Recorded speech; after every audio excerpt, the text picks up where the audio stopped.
नमस्कार दोस्तों, education exam master में आपका हार्दिक स्वागत है। जैसा कि हम एनसीईआरटी के क्लास 8 का बुक पढ़ रहे थे, अध्याय 3 का एक पार्ट हम पढ़ चुके हैं। आज हम दूसरा पढ़ रहे हैं। अध्याय 3 का नाम था ग्रामीण क्षेत्र पर शासन चलाना। इसका हम आज दूसरा पार्ट पढ़ेंगे। इसमें क्या था, यही यहाँ से शुरू करते हैं। दूसरे पार्ट में भारतीय नील की मांग क्यों थी, इसके पहले आप पहला पार्ट देख लेंगे तो उसके बाद से आगे का ये समझ में आएगा। ये बीच से ऐसे पड़ेगा। तो हम दूसरा पार्ट इसका देखते हैं। भारतीय नील की मांग क्यों थी। तो नील का पौधा मुख्य रूप से उष्णकटिबंधीय इलाकों में ही उगता है। 13वीं सदी तक इटली, फ्रांस, ब्रिटेन के कपड़ा उत्पादक कपड़े की रंगाई के लिए भारतीय नील का इस्तेमाल कर रहे थे। उस समय भारतीय नील की बहुत थोड़ी मात्रा ही यूरोपीय बाज़ारों में पहुंचती थी। उसकी कीमत बहुत ऊंची रहती थी। इसलिए यूरोप कपड़ा उत्पादकों को बैंगनी और नीले रंग के बनाने के लिए ओड नामक एक पौधे पर निर्भर रहना पड़ता था। यानी ओड नामक एक पौधे पर पहले निर्भर रहना पड़ता था। ओड पौधा शीतोष्ण क्षेत्र में उगता था, यानी जहाँ पर शीतोष्ण जैसा मौसम हो वहाँ पर, इसलिए यूरोप में आसानी से मिल जाता था। उत्तरी इटली, दक्षिण फ्रांस, जर्मनी, ब्रिटेन के कई हिस्सों में यह पौधा उगता था। नील के साथ प्रतिस्पर्धा से परेशान यूरोप के ओड उत्पादकों ने अपनी सरकारों पर दबाव डाला कि वे नील के आयात पर पाबंदी लगाए। यानी भारत से अच्छे क्वालिटी के नील वहाँ पे पहुँच रहे, तो इससे जो ओड के उत्पादक किसान थे उनको लॉस हो रहा था। तो इसलिए उन्होंने सरकार पे दबाव डाला कि वे नील से जो आयात कर रहे हैं, नील का आयात, उस पर पाबंदी लगा दे। आगे देखते हैं क्या है। आगे देखते हैं इसमें क्या है। मगर कपड़े को रंगने वाले तो नील को ही पसंद करते थे। नील से बहुत चमकदार नीला रंग मिलता था, जबकि ओड से मिलने वाला रंग बेजान और फीका होता था। 17वीं सदी तक आते आते यूरोपीय कपड़ा उत्पादकों ने नील के आयात पर लगी पाबंदी को ढील देने के लिए अपनी सरकारों को राजी कर लिया। कैरिबियाई द्वीप समूह स्थित सेंट डोमिंगो में फ्रांसीसी, ब्राज़ील, पुर्तगाली, जमैका, ब्रिटिश और वेनेजुएला स्पेनिश लोग नील की खेती करने लगे। उत्तरी अमेरिका के भी बहुत सारे लोग नील के बागान सामने आ गए थे। 18वीं शताब्दी के आखिर तक भारतीय नील की मांग और बढ़ गई। यानी 18वीं शताब्दी के अंत में नील की और मांग जो भारतीय नील थी। ब्रिटेन में औद्योगिकरण का युग शुरू हुआ और उसके कपास उत्पादन में भी भारी इजाफा हुआ। अब कपड़ों की रंगाई की मांग और तेज़ी से बढ़ने लगी। जब नील की मांग बढ़ी, उसी दौरान वेस्ट इंडीज़ और अमेरिका से मिलने वाली आपूर्ति अनेक कारणों से बंद हो गई। यानी जब कपड़ों की रंगाई की मांग तेज़ी से बढ़ने लगी और जब नील की मांग बढ़ी और वेस्ट इंडीज़ और अमेरिका से मिलने वाली आपूर्ति अनेक कारणों से बंद हो गई। 1783 से 1789 के बीच दुनिया का नील उत्पादन आधा रह गया। ब्रिटेन के रंगरेज अब नील की आपूर्ति के लिए बेचैनी से किसी और स्रोत की तलाश कर रहे थे। यह नील कहाँ से मिल सकता था। तो भारत में ब्रिटेन की बढ़ती दिलचस्पी क्या था इसमें। यूरोप में नील की बढ़ती मांग को देखते हुए ईस्ट इंडिया कंपनी भारत में भी नील की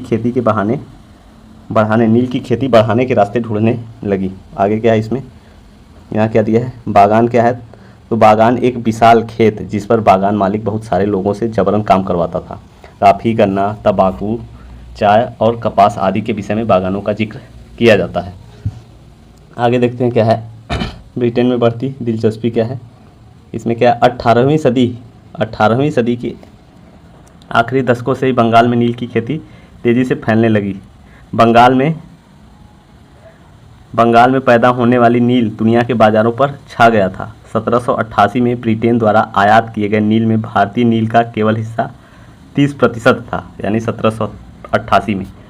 1810 में ब्रिटेन द्वारा आयात किए गए नील में भारतीय नील का हिस्सा 95% हो चुका था। यानी 30% से बढ़ के 1810 में कितना हो चुका था, 95%। आगे इसमें देखते हैं क्या है। जैसे जैसे नील का व्यापार फैला, कंपनी के अफसर और व्यावसायिक एजेंट नील के उत्पादन में पैसे लगाने लगे। समय बीतने के साथ कंपनी के बहुत सारे अधिकारियों ने नील के अपने कारोबार पर ध्यान देने के लिए अपनी नौकरियां छोड़ दी। यानी नील पर ही ध्यान देने लगे। भारी मुनाफे की उम्मीद में स्कॉटलैंड और इंग्लैंड के बहुत सारे लोग भारत आए और उन्होंने नील के बागान लगा लिए। जिनके पास नील की पैदावार के लिए पैसा नहीं था, उन्हें कंपनी और नए नए बैंक कर्जा देने के लिए तैयार रहते थे। आगे क्या है इसमें, नील की खेती कैसे होती थी। तो क्या है, नील की खेती के लिए दो मुख्य तरीके थे, निज और रैयती, यानी एक निजी एक रैयती।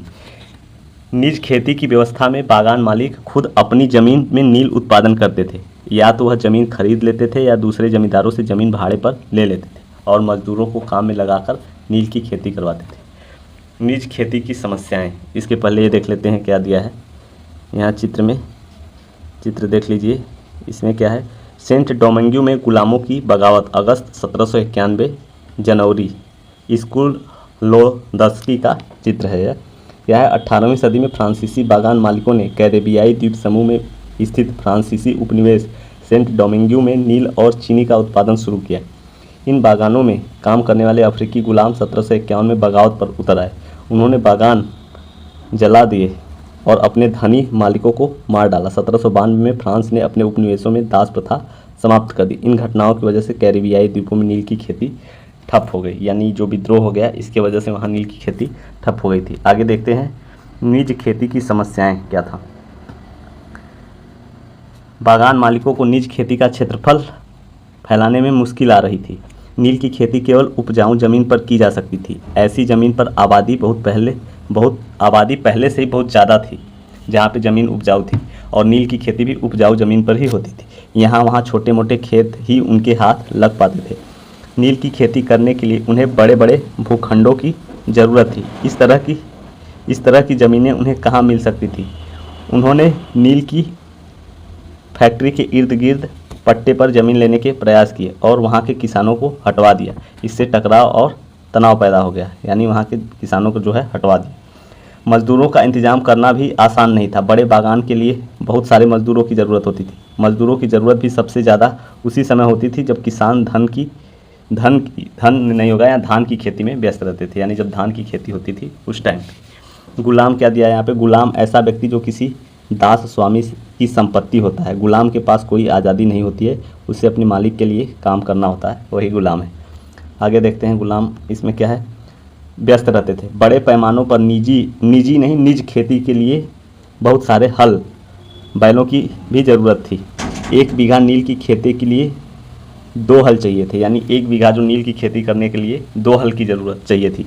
इसका मतलब यह था कि अगर किसी बागान मालिक के पास 1000 बीघा ज़मीन है तो उसे 2000 हलों की ज़रूरत पड़ती। हलों को खरीदना और उनका रखरखाव एक बड़ी समस्या थी। किसानों से भी हल नहीं मिल सकते थे। उन्हें अपने लिए इन चीज़ों की ज़रूरत होती थी। जिस समय नील उत्पादकों को ज़रूरत होती थी उसी समय किसानों के हल बैल भी चावल के खेतों में व्यस्त रहते थे, यानी उसी टाइम धान की भी खेती होती थी। 19वीं सदी के आखिर तक बागान मालिक निज खेती का क्षेत्रफल फैलाने में हिचकिचाते थे।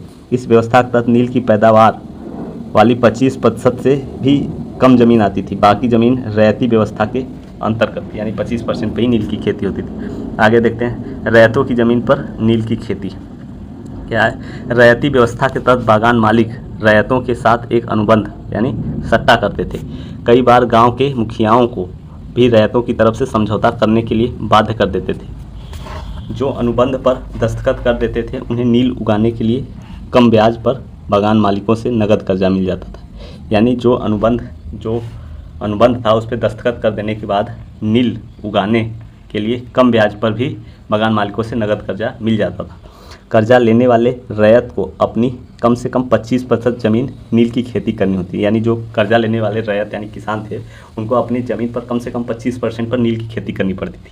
बागान मालिक बीज और उपकरण मुहैया कराते थे, जबकि मिट्टी को तैयार करने, बीज बोने और फसल की देखभाल करने का जिम्मा काश्तकारों के ऊपर रहता था, यानी जो किसान रैयत थे उनके ऊपर था। जब कटाई के बाद बागान मालिक को सौंप दी जाती थी, जब कटाई के बाद फसल जो है बागान मालिक को सौंप दी जाती थी तो रैयत को नया कर्जा मिल जाता था। यानी कि जब किसान को बागान मालिक को जो फसल पैदावार हो गई उसको सौंपने के बाद ही नया कर्जा मिलता था और वही चक्र दोबारा शुरू हो जाता था, यानी फिर उसी तरह से चलता था। आगे क्या है ये देखें, चित्र में क्या दिया है। 19वीं सदी की शुरुआत में बंगाल के मजदूर नील की खेती करते हुए भारत में नील के पौधों की कटाई अधिकांशतः पुरुष ही करते थे, यानी नील की कटाई में पुरुष ही ज़्यादा करते थे। आगे देखते हैं क्या है, ये क्या है। खेतों में फैक्ट्री में लाए जा रहे खेतों से नील के पौधे के गट्ठर यानी बैल पे लाद करके गट्ठर जो है नील के लाते थे उस समय। आगे क्या है इसमें, नील का उत्पादन कैसे होता था ये देख लीजिए। बीटर वाटर एक लगा है, इधर किडवन हौद है, ये सब बना हुआ। नील की खेतों के पास स्थित नील का एक कारखाना विलियम सिम्पसन का चित्र 1863 में है, जहाँ पे नील की खेती के पास ये लगाया गया था कारखाना। आगे देखते हैं इसमें क्या है। नील गांव के आमतौर पर बागान मालिकों की फैक्ट्रियों के आसपास ही होते थे, यानी जो मालिकों की फैक्ट्रियाँ थी उसी के आसपास। कटाई के बाद नील के खेतों को कारखाने में स्थित वैटस यानी हौद में पहुंचा दिया जाता था। रंग बनाने के लिए 3 या 4 कुंडों की ज़रूरत पड़ती थी। प्रत्येक हौद का अलग काम था। नील के पौधों से पत्तियों को तोड़कर पहले एक कुंड में गर्म पानी में कई घंटों तक डुबोया जाता था। इस हौद को किडवन या स्टीपर कुंड कहा जाता था। जब पौधे किण्वित हो जाते थे तो द्रव्य में बुलबुले उठने लगते थे। अब सड़ी हुई पत्तियों को निकाल लिया जाता था और द्रव्य को एक और हौद में छान दिया जाता था। दूसरा हौद पहले हौद के ठीक नीचे होता था। दूसरे हौद यानी बीटर वाटर में इस घोल को लगातार हिलाया जाता था और पैडलों से खंगाला जाता था। जब यह द्रव्य हरा और उसके बाद नीला हो जाता था तो हौद में चूने का पानी डाल दिया जाता था। धीरे धीरे नील की पपड़ियाँ नीचे जम जाती थी और ऊपर साफ द्रव्य निकल आता था। द्रव्य को छानकर अलग कर लिया जाता था और नीचे जमी नील की गाद यानी नील की लुगदी को दूसरे कुंड में निराथन कुंड में डाल दिया जाता था और इसके बाद उसे निचोड़कर बिक्री के लिए सुखा दिया जाता था। यही था। यहाँ चित्र एक देख लेते थे क्या है। नील के पौधों को हौद तक औरतें ही ढोकर लाती थी, यानी पुरुष काटते थे और नील के पौधों को हौद तक औरतें ढोकर लाती थी। हौद में घोल हिलाने वाला ये क्या है, यहाँ खड़ा नील मजदूर हौद में बड़े घोल को हिलाने के लिए इस्तेमाल होने वाले पैडलों के लिए खड़ा है। इन मजदूरों को 8 घंटे से भी ज़्यादा समय तक कमर तक भरे नील के घोल में खड़े, यानी कमर तक पानी में जो है नील के घोल में इन लोगों को खड़ा होना पड़ता था। वाट क्या है, एक किडवन अथवा संग्रहण पात्र है। वाट किडवन हौद जो है ये है और बीटर वाटर यहाँ पे। आगे देखते हैं क्या है, बिक्री के लिए तैयार नील यहाँ पे। आगे देखते हैं क्या है। यहाँ आप उत्पादन की आखिरी अवस्था को देख सकते हैं। दबाकर साँचों में डाल दी गई लुगदी को काट कर मजदूर उन पर मुहर लगा रहे हैं। यहाँ पे देख रहे हैं, यहाँ पे काट करके यहाँ मजदूर मुहर लगा रहे हैं।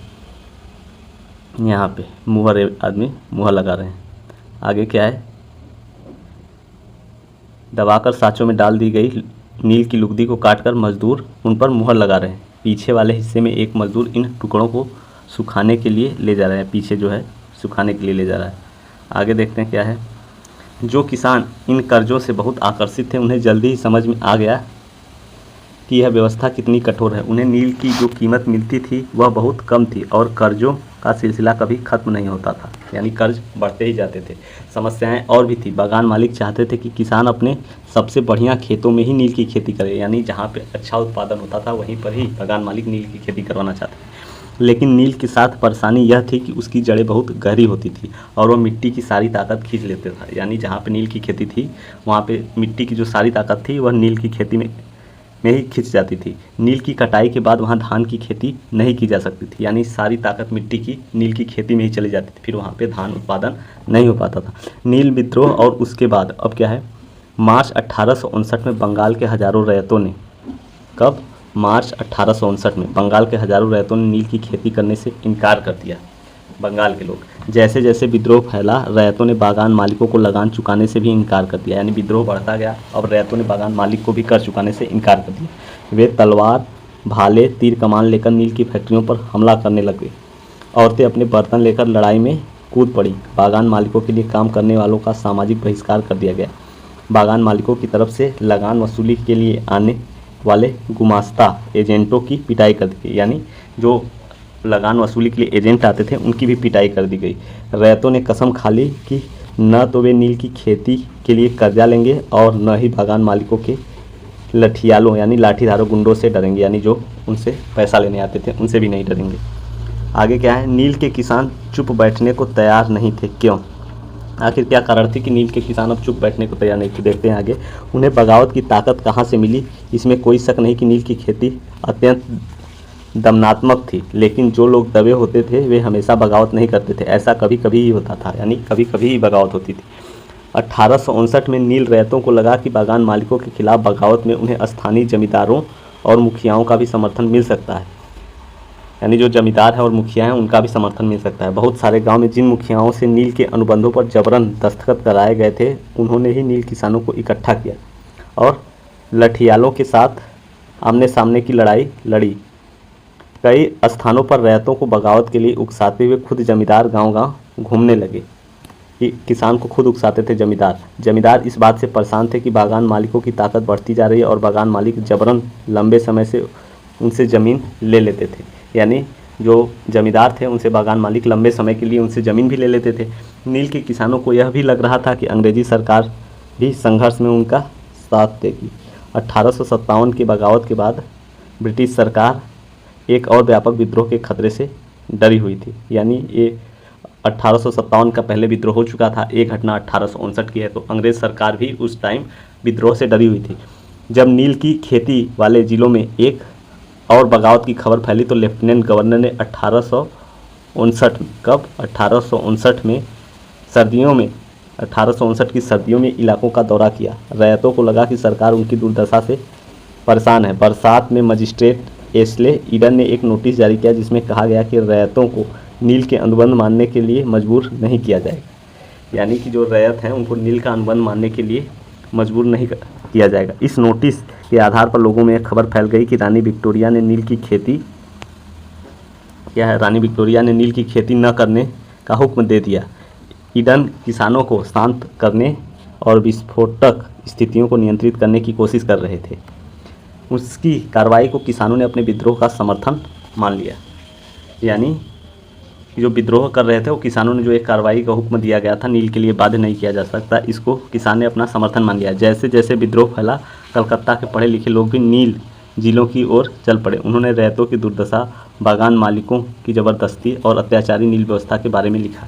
इस बगावत से परेशान सरकार को बागान मालिकों की रक्षा के लिए सेना बुलानी पड़ी। यानी बगावत हो तो बागान मालिक भागने लगे थे, इनको सुरक्षा के लिए सेना बुलानी पड़ी।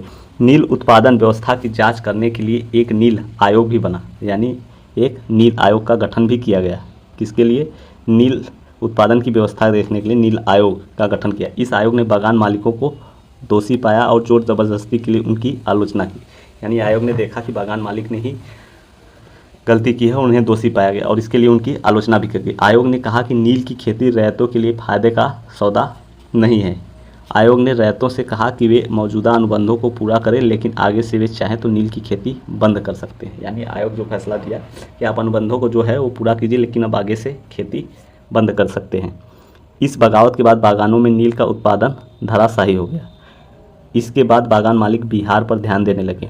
19वीं सदी के आखिर में कृत्रिम रंगों का निर्माण होने लगा था। यानी 19वीं सदी के आखिर में कृत्रिम रंगों का भी निर्माण होने लगा। इससे उनका व्यवसाय भी पूरी तरह प्रभावित हुआ। फिर भी वे उत्पादन फैलाने में सफल रहे। जब महात्मा गांधी दक्षिण अफ्रीका से लौटे तो बिहार के एक किसान ने उन्हें चंपारण आकर नील किसानों की दुर्दशा देखने का न्योता दिया। यानी जब दक्षिण अफ्रीका से गांधी लौटे थे तो चंपारण के ही नील किसान ने उन्हें यह दुर्दशा देखने का न्योता दिया। 1917 में महात्मा गांधी का यह दौरा नील बागान मालिकों के खिलाफ चंपारण आंदोलन की शुरुआत हुई। यानी क्वेश्चन भी पूछता है चंपारण आंदोलन की शुरुआत गांधी जी ने कब की थी, तो 1917 में। इसके लिए नील बागान मालिकों के लिए यह क्वेश्चन भी मोस्ट इम्पॉर्टेंट है कि चंपारण आंदोलन कब हुआ था, तो 1917 में। आगे देखते हैं क्या है। भीख मांग लूँगा परंतु नील नहीं उगाऊंगा। क्या है? चाँदपुर थाना हरदी के एक नील काश्तकार हाजी मुल्ला से मंगलवार 5 जून 1860 को नील आयोग के सदस्यों ने बात की। हाजी मुल्ला के कुछ सवालों के जवाब इस तरह दिए। यानी हाजी मुल्ला ने कुछ सवाल के जवाब इस तरह दिए। क्या दिए? WS सीटन कार नील आयोग के अध्यक्ष थे। कौन अध्यक्ष थे? WS सीटन कार नील आयोग के यही अध्यक्ष थे। तो पूछ सकता है अगर कि नील आयोग के अध्यक्ष कौन थे, तो WS सीटन। क्या है इसमें? अध्यक्ष। क्या अब तुम नील की खेती के लिए तैयार हो? अगर नहीं तो किस तरह की शर्तों पर खेती करना चाहोगे? ठीक है। हाजी मुल्ला का क्या जवाब आया? मैं नील उगाने को तैयार नहीं हूँ। मुझे नहीं पता कि कोई भी नई शर्त मुझे संतुष्ट कर सकती है या नहीं। श्री साले। क्या तुम 1 रुपया प्रति बंडल की कीमत पर भी खेती नहीं करना चाहते? हाजी मुल्ला, नहीं, मैं नहीं करूँगा। नील उगाने की बजाय मैं कहीं और चला जाऊँगा, भीख मांग लूँगा, परंतु नील नहीं उगाऊँगा। यानी इससे पता चलता है कि नील की खेती से किसान कितने परेशान थे और उन्हें कुछ भी नहीं मिल पाता था। इसलिए है कि भीख मांग लूँगा परंतु नील नहीं उगाऊँगा। इसमें क्या गतिविधि? कल्पना कीजिए कि आप नील आयोग के सामने गवाही दे रहे हैं। WS सीटन कार आपसे पूछते हैं, रैयत किस सूरत में नील की खेती कर सकते हैं? तो आपका जवाब क्या होगा? ये गतिविधि में आप देख सकते हैं। आगे क्या है? हाँ, तो बस इतना ही था। क्लास कैसी लगी आपको? ये क्लास यहीं पे अध्याय 3 जो है समाप्त होगा। अब हम अगला अध्याय 4 पढ़ेंगे। NCERT के बुक से हम डेली पढ़ते हैं एक क्लास। कैसा भी एक क्लास आप लोगों को कैसा लगा हो ज़रूर बताइएगा। अच्छा लगा हो तो लाइक और सब्सक्राइब कर दीजिए। धन्यवाद।